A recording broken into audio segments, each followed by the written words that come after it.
The moment my eyes opened, I realized I was no longer on Earth.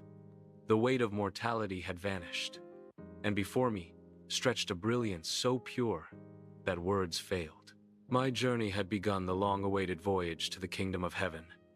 I, a humble traveler, had arrived at the threshold of eternity. The air shimmered with light, not from a sun, but from a presence that filled every corner of existence. It was not merely bright, it was alive. The atmosphere hummed with melodies, as if every beam of radiance sang in harmony. My guide, a tall figure robed in gold and white, smiled warmly. "Welcome, traveler," he said. "You stand before the city of God. The first stop," he explained, was the Gate of Pearls. Before us rose 12 magnificent gates, each one carved from a single pearl of indescribable size. Their glow was soft and opalescent, and each bore the name of one of the 12 tribes of Israel. When the gates opened, they did not creak or groan, they sang. Beyond the gates stretched the streets of gold, clear as crystal. They reflected the light of the Almighty like mirrors of divine fire. I stepped onto them and felt nothing but peace. The gold was not cold or metallic. It was alive, with warmth, resonating with the joy of the redeemed. To my left, crystal rivers flowed through the city, sparkling like liquid diamonds. "That," my guide whispered reverently, "is the river of life, proceeding from the throne of God and of the Lamb." The water seemed to pulse with life itself, its sound like laughter and song. We followed the river's path to its source, the throne room. There, at the heart of heaven, light cascaded in waves of indescribable beauty. The throne itself was surrounded by rainbows that seemed alive, encircling it with color never seen on earth. Around the throne, seraphim and cherubim cried, "Holy, holy, holy is the Lord God Almighty." Their voices thundered like rushing waterfalls, yet brought no fear, only awe. The throne glowed like jasper and sardius, and from it radiated peace, power, and perfect love. I fell to my knees, tears of joy streaming, realizing I stood before the one who had always been. As I rose, my guide pointed toward a garden in the distance. "Come," he said softly. "It is time to see the tree of life." The path led through meadows of living light, where flowers shone in colors beyond imagination, and birds with iridescent wings sang melodies that stirred the soul.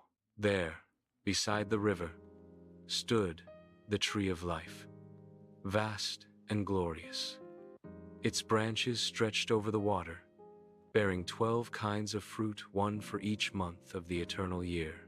The scent was sweet, like the memory of paradise reborn. The leaves shimmered with healing, and my guide told me they were for the healing of the nations. I tasted one of the fruits, and instantly, memories of sorrow, regret, and pain melted away. In their place bloomed understanding, joy, and gratitude. "Here," said my guide, "is restoration. Nothing broken remains unrepaired in this kingdom." We continued through the fields of praise, where multitudes from every tribe and tongue gathered. They sang together, a sound so vast it seemed to lift the heavens higher still. There were no choirs or divisions, just one voice, one love, one everlasting song. Each person glowed with their own divine reflection. Their garments were woven from light, their faces radiant with peace. "These are the redeemed," the guide said, "those who have washed their robes in the blood of the Lamb." As we walked, I saw mansions of unimaginable beauty. They rose upon green hills, built of precious stones that glimmered like stars. "The dwellings of the faithful," my guide said, "each one crafted by the Lord himself." I approached one of them, a palace of sapphire and pearl. Inside, the walls sang softly a melody of welcome. "No one locks their door here," my guide smiled, "for fear has no home in heaven." Outside, a gentle wind stirred the golden grass. It carried laughter and the fragrance of eternal spring. "This is the Garden of Fellowship," he explained, "where saints and angels meet in joy." I saw King David playing his harp, his music rippling across the air like sunlight on water. Nearby, Moses spoke with Elijah beside a tree that glowed like amber. They spoke of the promises fulfilled, and their joy was a light all its own. I realized no one here is a stranger. All know and are known. We came to a vast field where children played beside lions and lambs. The air echoed with pure laughter. Here, said my guide, is the field of peace. No harm, no tears, no pain, only harmony. Even the animals seemed aware of holiness. A white horse approached me, its eyes filled with intelligence and gentleness. Many of these creatures were companions to the saints, my guide said. Even the animals of heaven are redeemed reflections of their Creator's kindness. Farther still, we entered the Hall of Testimonies, where every soul's story was displayed like living light. I saw the trials, faith, and victories of those who had walked the narrow path on earth. Their stories sang together in one eternal chorus. Worthy is the Lamb. At the hall's center stood a crystal pillar engraved with names, those who had overcome. Your name is written here, the guide said softly. I looked, and there it was, glowing like a spark within eternity. Next, we journeyed to the Mount of Worship, where light flowed like waterfalls. Here, the redeemed gathered in radiant processions, their voices echoing through the heavens. At the summit stood the Lamb himself, Jesus, radiant with a love beyond comprehension. When he looked upon me, I felt as though time, sin, and sorrow had never existed. His eyes held galaxies, yet they focused on me alone. He smiled. Welcome home, he said. Those words were life itself. The guide led me next to a sea that shimmered like glass. This is the Sea of Crystal, he explained. It stretched endlessly, reflecting heaven's glory. Angels crossed it on wings of light, their songs rippling like waves. Beneath its surface, I saw scenes of earth every moment, where faith had triumphed, every tear wiped away. The sea was memory purified, a mirror of divine justice and mercy intertwined. We then visited the Library of Eternity, where every word ever inspired by God glowed on living scrolls. Angels studied the mysteries of creation, and saints wrote hymns that would echo forever. My guide handed me a scroll that shimmered with my own life's story. Every moment, even the painful ones, now glowed with purpose. Here, nothing is wasted, he said. Every chapter finds its redemption. We moved toward the courtyard of the angels, where countless radiant beings gathered. Each angel had a distinct light and melody, a unique tone in the heavenly symphony.